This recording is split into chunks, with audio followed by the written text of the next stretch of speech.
বাল পাকার গর্জন। ভাইজান, হ্যাঁ ভাই। আপনাদের মধ্যে কি কেউ পুস্তক প্রেমী আছে? হ্যাঁ ভাই আছে, আমার এই বড় ভাই।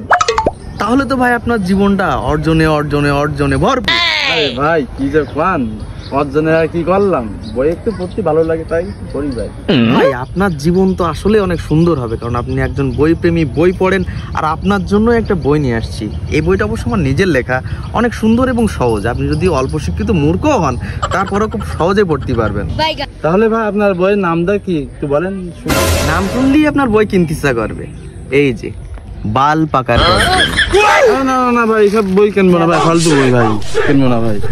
এত সুন্দর বই কিনবেন না ভাই, এই বই কিনলে আপনার জীবনে সফলতায় সফলতায় বেরিয়ে যেত।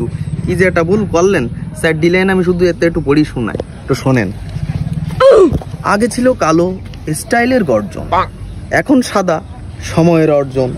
জীবন থেকে যদি করতে চান সকল ময়লা বর্জন, তাহলে কিনুন আমার এই বাল পাকা গর্জন।